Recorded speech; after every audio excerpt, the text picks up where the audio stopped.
Hello and welcome to my live interview today, Victorious Souls live interview today with Phil Barth.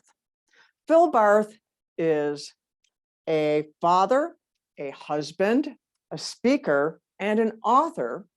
And today he's going to share his journey with us of how a small heart attack altered the course of his life, taking him from stressful to grateful. It's a fascinating story. And for those of you who don't know, I'm Danielle Burnock from danielleburnock.com. Love yourself from Survive to Thrive, that lady on the internet who loves you. And I'm going to bring Phil in here so that you can meet him and hear his fantastic story today.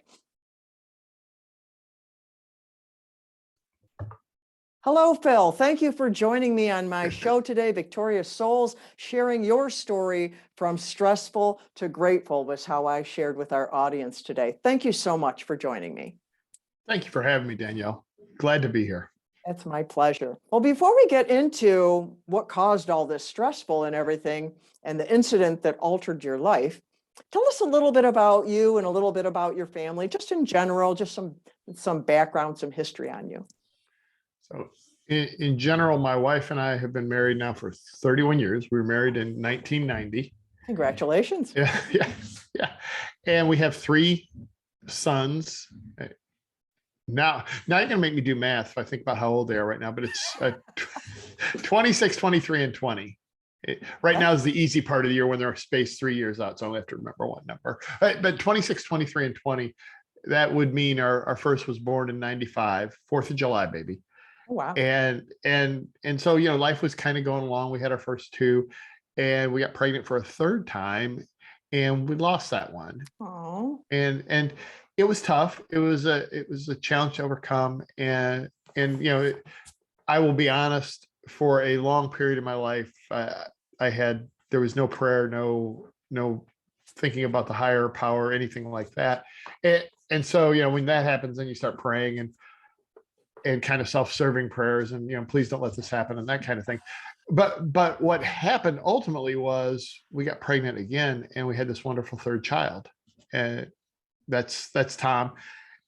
Tom is still with us. He's going to college, still living at home with us. The other 2 have moved out. Okay. And it was just kind of, the way the prayer was answered was different than what I thought it would be. But here we got this wonderful 3rd son and healthy and happy.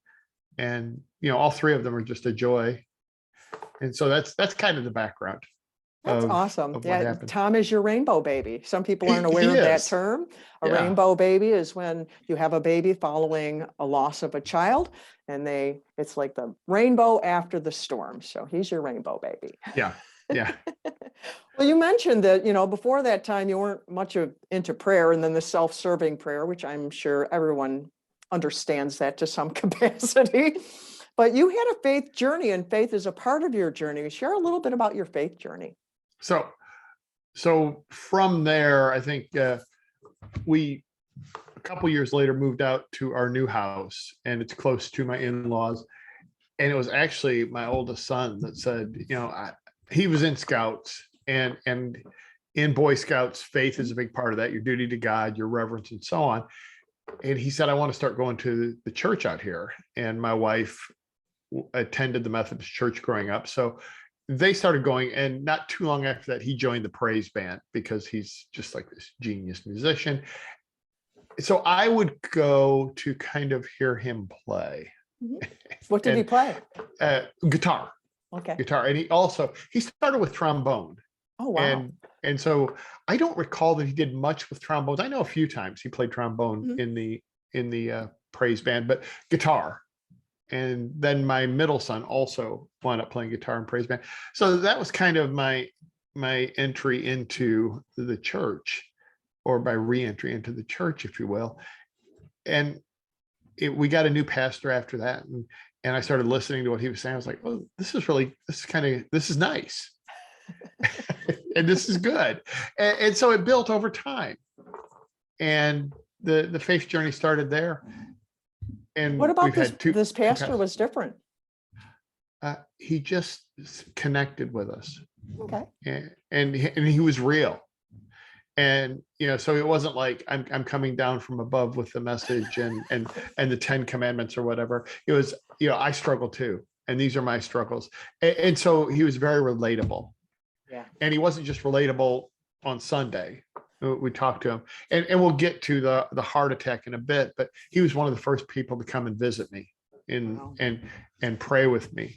And so he loved people and shared that love, and that made a lot of difference in all of our Yeah. lives. Love is a big deal. Love is the Yeah. connector. That's what we need. And so his love was real. That's what drew you in, was the love.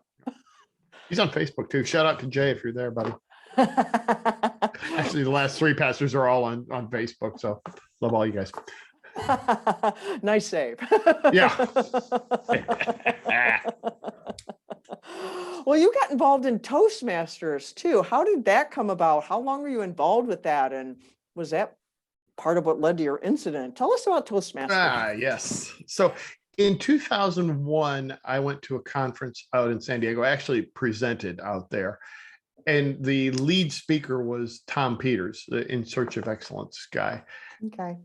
Oh, And just for a minute, some yeah. people don't know what Toastmasters is. I should have said that. Say what Toastmasters is There you also, go. please. I should have said that. I'm sorry. So I'll just work it in the story. Tom Peters made a pitch for Toastmasters because I hadn't heard of it. Mm. And he said, this is a great organization because the number one thing you need is communication skills. And so Toastmasters is a communication and leadership skills, but first and foremost, it's communications. And that's how he pitched it.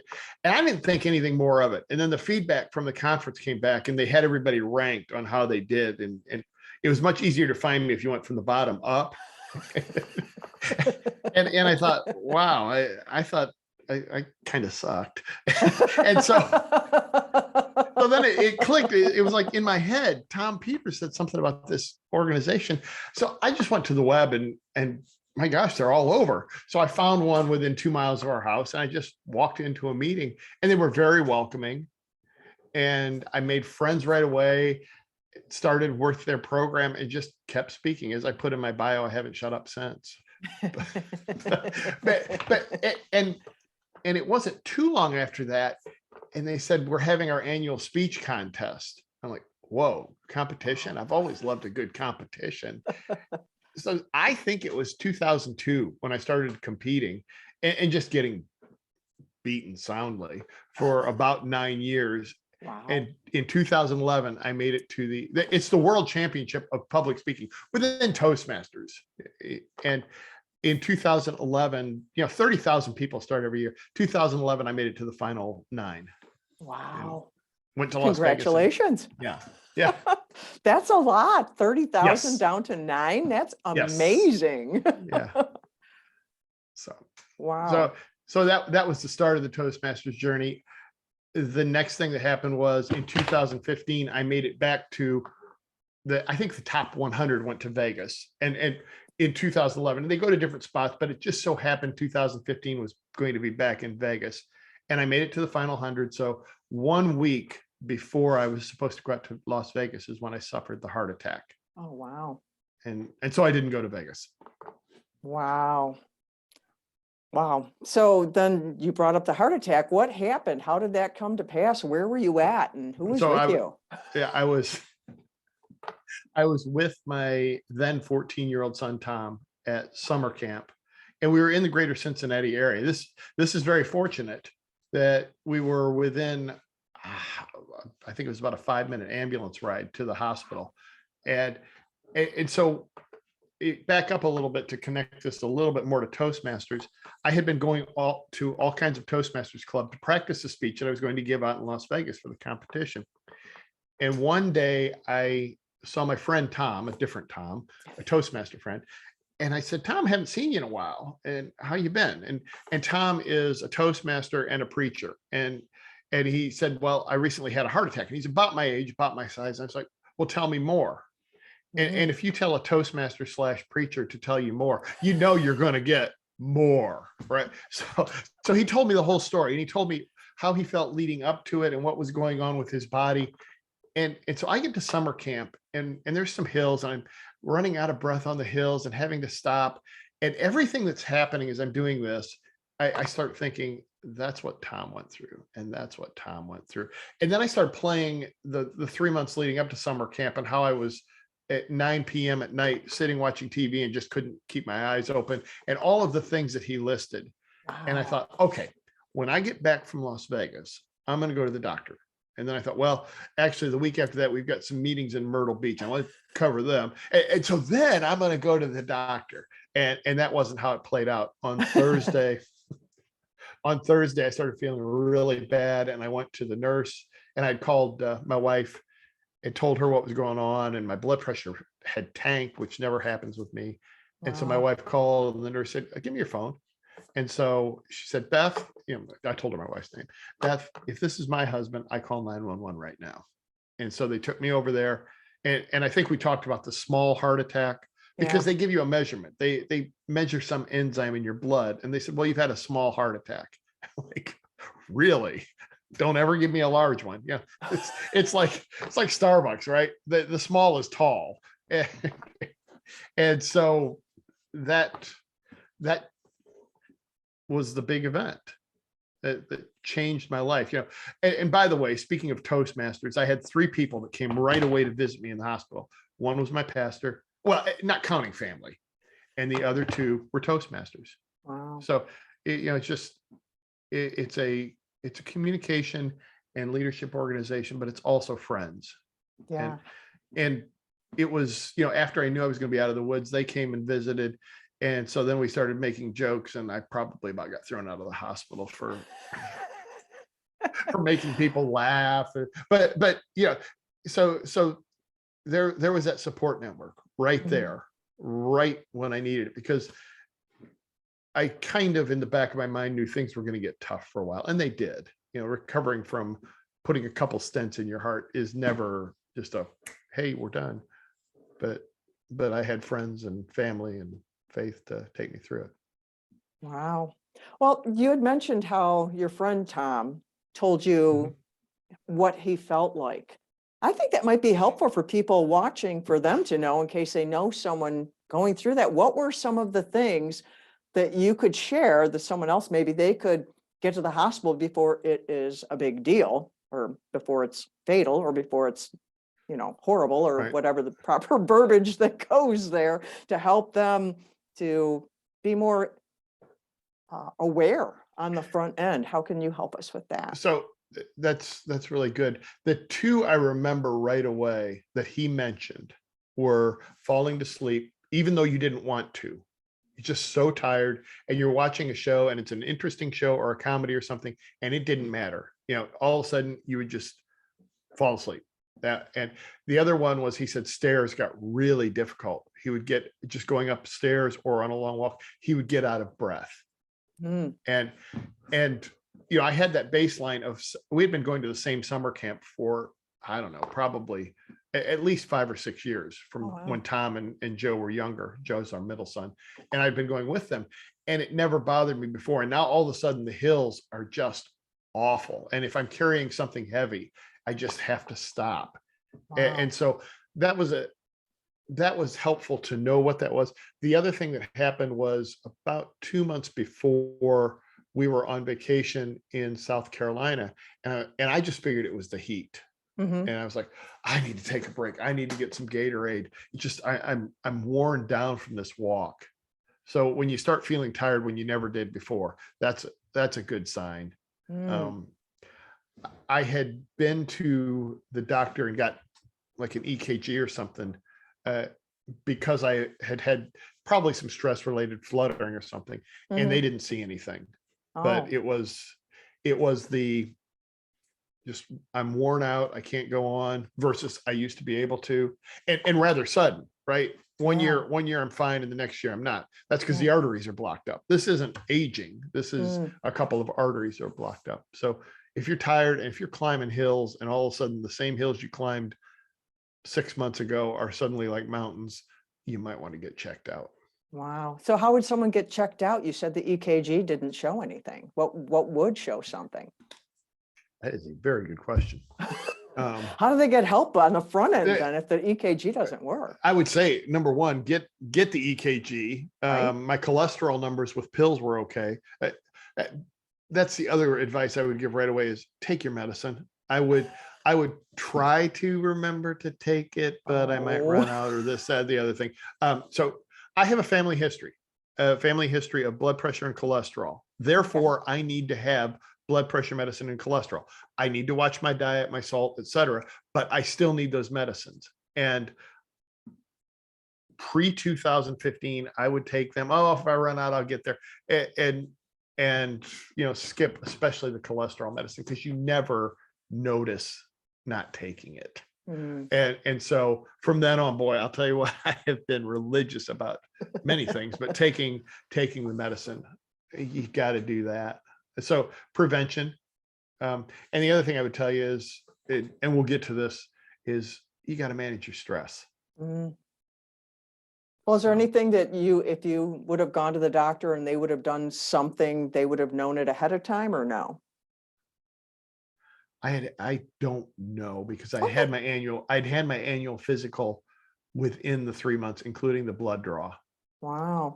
And when I went back to my primary care physician afterwards, he said, "So what was all this?" I'm like, "Yeah, you tell me," because I know you look fine with the numbers. Yeah. So it's like almost pay attention to how you're feeling and then go back and say, "Hey, look, this." And I don't know what the test they could do. There's got to be Right. something, right? Yeah. I would say if you have those symptoms, probably what they would do if they're bad enough is they would put you under for a the same thing they did with me, and I'm flaking on the name, where they send the camera up and look around, angioplasty Mm. or angiogram, one of those. And, because that's what the doctor said. He said, Mhm. we're going to go up and look around, and if we can find some arteries that are blocked, we're going to try and put a stent in. So I would say they probably, in serious cases where you're saying these are all my symptoms, they might do it and look around. And that's what they did. And they found a couple of places to fortunately put a stent, because if they find a blockage and they can't put a stent, then you're going in for open heart surgery. Oh, So wow. And that's what happened to you in the hospital when they took you to the was the hospital. stent. Yeah. Yeah. Yeah. Yeah. And And that's bad enough. you said that the small thing was you wouldn't want a big one. Was it because of the pain on the front end or just that they had to do the stint? Like what part of it that was made this small The pain thing? on the front end and the way I felt looking back was bad.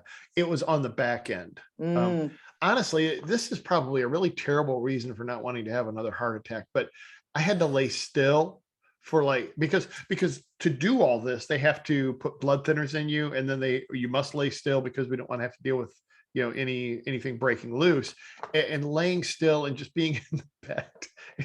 I don't want to have to lay still. lay That's still really is terrible. difficult. It sounds simple, but when you have an MRI done, you have to lay still. And And your during back starts 2020, the year 2020, I'd have 3 MRIs done and you have to lay still. Oh 3 yeah. different parts of your body, and it is stressful. Yes.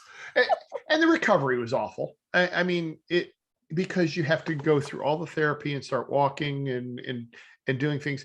And a relative warned me. He said, "You are going to be for about a year, just have these times when all of a sudden you're just going to have to, you just can't go any further." And I was like, "Oh man, that sounds terrible. I hope it doesn't happen." And it did for about a year. I mean, my wife and I would be out and we'd be shopping. I'm like, "I'm going to go sit down, you finish up, and then you can drive home, and I'm going to bed." And this is what, 7 o'clock at night. And it's just Wow. part of the process. So I don't want to ever have to go through that again. The other thing is, it was small arteries that were blocked. Oh, If a wow. big artery is blocked, you get the big heart attack, and Oh, you may wow. not recover from that. Wow. Yeah. Wow. So how did your family respond to all of this? And They were awesome. Yeah, I didn't tell the rest of the story for the 14-year-old.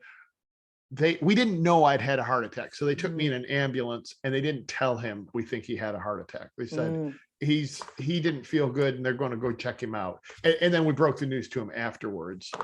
so that was very less stressful that way. Yeah, for him, at least in the immediate. Right. Because we didn't know. I mean, All they right. could have checked me out and said, "You know what, you didn't have a heart attack, you just need to rest for a while." And you don't want the kid to "Hey, your dad might have had a heart attack," until we know. Right. All very supportive. My wife was, just super supportive. The kids came and visited me in the hospital, and I'm going to tell a story. It's on myself and on my middle son, Joe, because he has the same sense of humor I do. So we're in the hospital, and I've already been making jokes with the Toastmasters. So Joe knows Dad is feeling all right. Jokes are okay. And the one I did with the Toastmasters was the lady said, I'm going to let a little air out of the line because you have, they put air in the line when they go up through the groin to keep you from bleeding out. So when she looked away, and as she let the air out of the line, I went, and everybody, I sunk my cheeks in like, oh, she's letting all the air out of my body. And everybody just lost it. And then she turned around and looked at me, and I just quickly, what? So Joe sees all this, and everybody's laughing. And that's about why I got thrown out. And so he's like, okay, dad's in the mood for jokes. A little while later, Beth says, I'm going back over to summer camp because I was helping manage everything as a scoutmaster. She said, what do you need me to do? And I said, well, look, Tom, our youngest, was working on the Duty to God award. And so can you please make sure all the paperwork gets turned in for that? Because they have all these activities you do for Duty to God while you're at summer camp. And she said, yeah. And Joe doesn't miss a beat. He goes, you know what, Mom? Just give it to Dad. 45 minutes, he can hand it to God personally.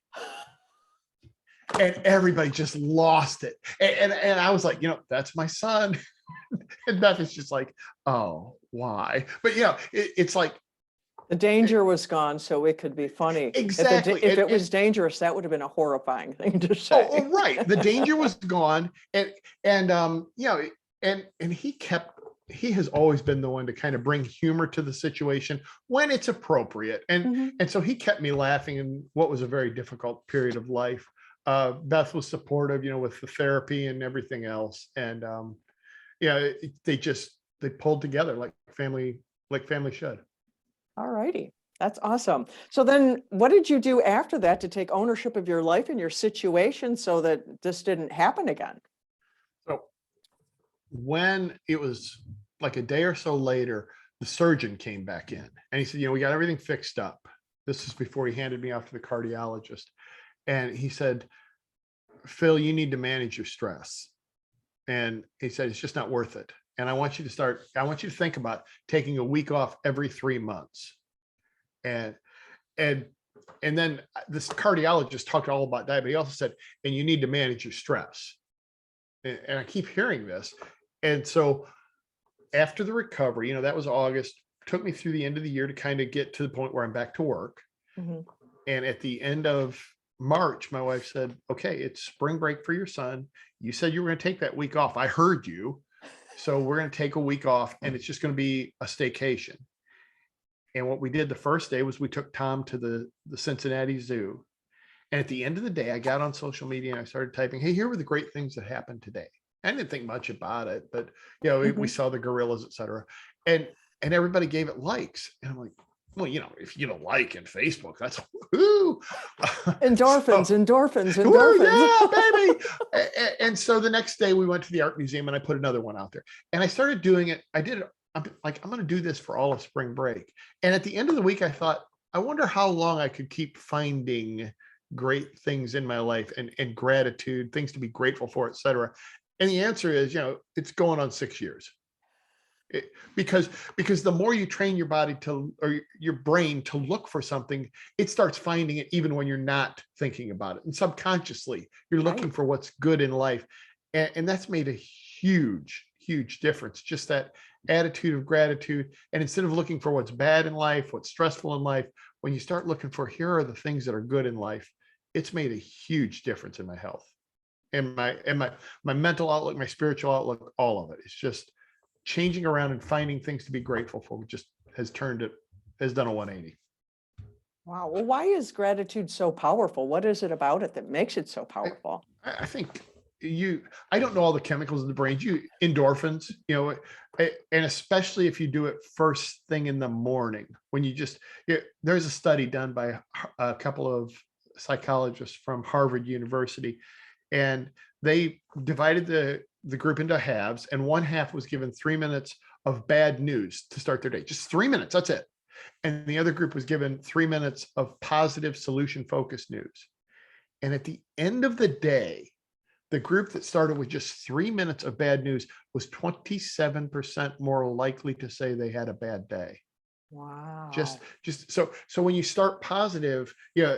And I don't know if it's because the bad news or the good news made them less likely. I don't know. All I know is I start with positivity every day, and it only takes 3 minutes, and you just have primed your brain. Yeah. And there's all kinds of chemicals in there, and you've shut down the bad ones and you've upped the good ones. It makes a difference. Is it perfect? Of course not. Everybody's going to have a bad day now and then, but I like giving myself that better chance of having a really good day. And all it takes is 3 to 5 minutes in the morning. That's awesome. You're reminding me of something that took place in my last interview with Michael Jaquith, because he knows brain science. He talked about when we see something, if I remember, I hope I remember this right, there's 5 parts to our seeing, and only 1 part is in our eyeballs. The other 4 are in the back of our brain. Wow. And how that filters what you look for. He mentioned that if a man is coming home from work and he's had a hard, rough day, if he doesn't stop and intentionally refocus what he's looking at, he'll walk into the house looking for a bad day. So I wonder if it's the same thing with you, with the gratitude that you're, with that 3 minutes, you're refocusing those 4 parts in the back of your brain It to look absolutely for is. the gratitude, to look for Yeah. the good. Yeah, I think you prime your subconscious. I'm a big believer in that. And there was a study done I think 1957, Scientific American, on the brain's reticular activating system. And basically, if you close your eyes, and I've done this with audience, close your eyes and think about the color green, and you open your eyes and you're immediately drawn to something green.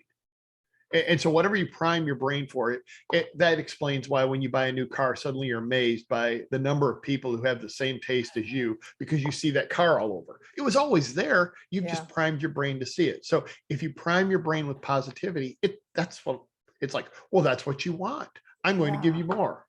And it happens on social media. It happens everywhere in the world.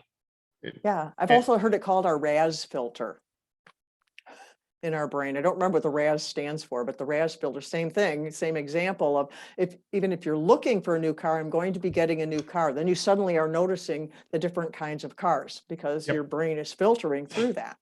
Yeah. RAS is reticular activation system. Oh, that's what you said. Yeah. I didn't remember what it was.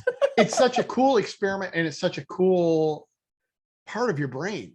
It's just like, I don't have to think about it. My brain's just going to find me green or new cars or positive things, as long as I prime it right.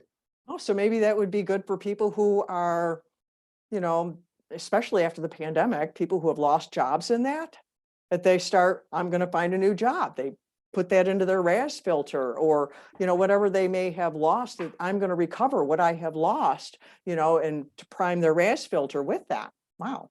I think cool. absolutely. Yeah. That's pretty cool. So you start your day a very specific way. What's your, and it's with the alphabet. Share your alphabet equation that you do every morning. So my alphabet is A plus B plus C plus D. And A stands for affirmation of faith, prayers, reaching out to a higher power. B stands for book or reading. And for me, it's the Bible. I mean, you got it on the iPad. It's so easy. It's like, there it is. Make it easy for me. C is coffee. I get 1 cup of coffee a day, 1 to 2 of caffeinated coffee. So I make it good. And I just sit there and sip that. And just the taste of the coffee, that kind of brings gratitude to me. And D is dogs. And if you have dogs don't know how to have a bad day. They really don't. You open up the cage and the kennel, and they're like, oh, I'm so glad to see you. You're my favorite person in the world. And you feed them dog food and they think it's wonderful. Everything is awesome, right? It actually, by the way, it's DCBA, because we got to start with the dogs. And then I can pour the coffee, then I can read the Bible, and then I can pray. But yeah, I think in life, if I could be a dog, how wonderful would that be? Somebody, here comes the Amazon guy, and I'm out there, oh, I'm so happy to see you. He'd be a little freaked out, but but right. I mean, everything, if you just could take the attitude of a dog, I'm not going to eat the dog food. I did once on a dare for my son, but never again. We split a dog treat. It was awful. Yeah, they really like this chicken. It must be good. No, it ain't. But anyway, yeah, if you're hanging out with dogs, they make your life happy. Coffee or whatever beverage you like, a nice hot warm good beverage, that's something you're grateful for. And so the whole equation is A plus B plus C plus D equals G, gratitude. And I prime myself with a little bit of gratitude in the morning, and it just makes the day so much better. Oh, yeah. Well, you could do it with the cup. If someone doesn't drink coffee, it could just be cup. Yeah, cup of water. Have a cup of your favorite beverage. Exactly. And that's why, book. If you're not one to read the Bible and you've got another book, some sort of book, because I know for a fact, once I get going in the day, I will not. A positive book, yes, absolutely. But I know once I get started for the day, I'm not going to have the time necessarily to read, even for 5 minutes. I might have the time and I might forget it, right? And same deal on affirmations. I like to pray and affirm my faith, but some sort of affirmation. And I know for Saturday Night Live fans, Stuart Smalley ruined affirmations for everybody. Because he made it so, Stuart Smalley, right? But there is power to that. There is power to saying, I am going to have a great day. I am going to help others. I am a child of God. Whatever you want to say, there is power in saying that and doing those positive affirmations. Zig Ziglar had a whole series of them. There's all kinds of them out there. You don't even need to come up with your own.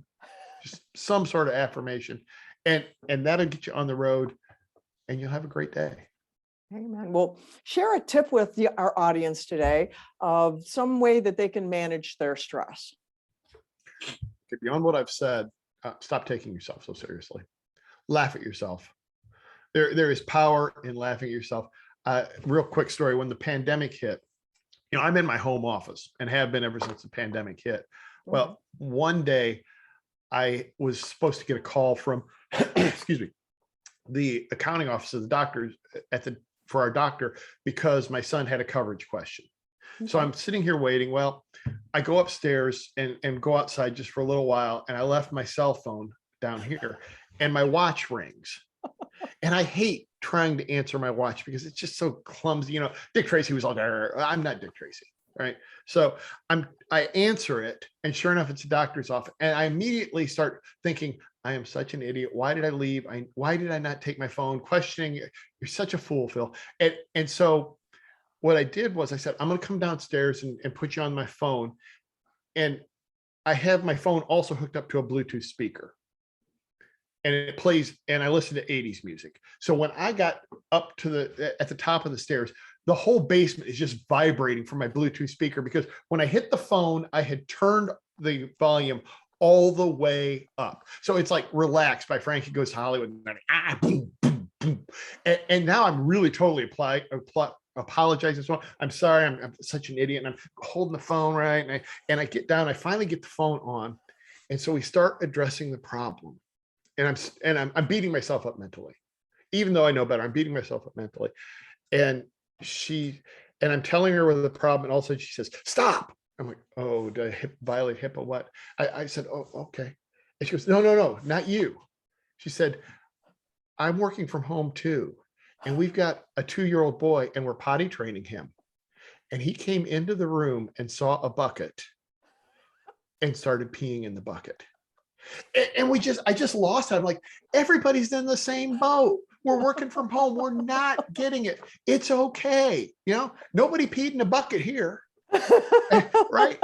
And so we both just laughed and shared this great moment. Stress just went. And so I once again, I learned, don't take yourself so seriously. You're going to make mistakes. People are going to make mistakes. Laugh about it. And that's the tip. Just life is what you make it, and don't take yourself so seriously. Don't take people on Facebook so seriously. Don't, as much as you can, just learn to laugh at the silly mistakes that you or others make, and just enjoy life. Amen. And I'm going to pause here just a little shout out to the audience. If you find what Phil is saying here, stop taking yourself so seriously, and you're like, I don't know how, and that just like freezes you. I understand you. I've been there. My cause was trauma. So if you find yourself in that position, I echo what Phil says. To learn to not take yourself so seriously. I have learned how to laugh at myself now. It is a great time. And if It you is. are unable to laugh at yourself, take action to heal that part of you that is unable to do that. If you need help and I can help you, reach out to me, but do something with someone somewhere and heal that part of you. So you can laugh at yourself like Phil was just sharing. I tell stories about me laughing at myself too now, because it is a good time. It's therapeutic. It is. But there was a time when I couldn't do that. I just went to beating myself up, and that's where I lived there. And then it just went from bad to worse, and it was ugly, very, very ugly. So, but let's go on to, you have a book. Tell us about your book. All these Facebook posts turned into a book. How did that happen? What's the title of your book? Okay, so it's Great Things Happen Every Day. And if you see the book, the easiest way to find it is philbarthbooks.com. It's on Amazon, but I bought a link for it, just flips you over to Amazon to my author page. And as you said, I had 5 years, probably 3 or 4 when I wrote the book, of posts on Facebook. So I took them and I organized them into groups. So some of them were family vacation moments, Christmas, different things, and then told stories behind them. So when I said this was a great thing, here's why. And there's a whole section of dad jokes in there, because you cannot be a father with 3 teenage boys and not have dad jokes. So, I warn people, it's like, if you don't like dad jokes, just skip that chapter. Sorry. That sounds very entertaining and very uplifting. Yeah, it is. And it's kind of, here's what I learned. And the start tells the story of the heart attack, and the end tells the story. Okay, here's what it's done for me. Here's what it can do for you. I hope it does. I really do. I would love everybody, and once a month, normally on the first of the month, it's free on Kindle, or if you got a Kindle membership, get it for free. I just want people to read it and be helped by it. Amen. Well, how can people reach out to you? How can they connect with you? What socials are you on, or what's your website? Number one I'm on is Facebook. I think it's philbarth.7, Phil Barth in Cincinnati. I use that for a lot. I kind of have a personal mission on Facebook, because I know on Facebook there is a lot of hate and negativity and people throwing stones at other people for not believing the way they do. And I get that we're in a country where you can have strong beliefs, and I love that about this country. And a lot of times the messages I give, if I were in another country, I couldn't do it, right? Because you don't have that freedom. But I also want some sort of positivity on Facebook, because I know there is a lot of negativity out there. That's my personal thing. We are in the process of bringing up the new philbarth.com website. That'll probably be in the next month. And I think right now it takes you to my speaking programs. Okay. So I do keynote speeches. And like I said, Phil Barth Books brings you to the books. And I'm on the other socials, but I need to be more on them, or not so much. Yeah, LinkedIn. I'm on LinkedIn fairly frequently, and that's Phil Barth Cincinnati. Okay. Well, anything that you would like to add for our audience today, Phil? It was such a pleasure having you on here today. It was enjoyable. Learn to look for what's good, and don't. The other thing I've learned is it's little things. The subtitle for the book is Family, Friends, and Banana Milkshakes. It's just something real small. Having a banana milkshake, right? Banana ice cream milk is in the blender, where the family is having banana milkshakes. It's just learn to look for those little things that make life enjoyable. If you're going to be living on the earth, you might as well enjoy the time you're here, and look for the good.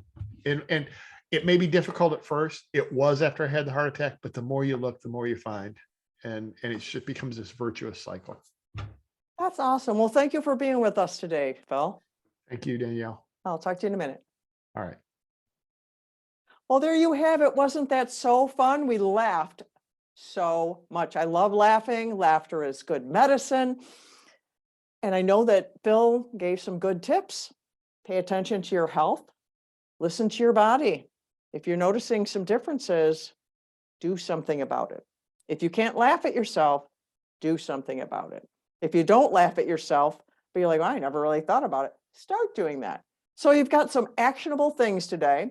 Go and grab a copy of Phil's book to help you put more gratitude in your life. And so until next time, I'm Danielle Burnock from danielleburnock.com. Love yourself from Survive to Thrive, that lady on the internet who loves you. Bye-bye.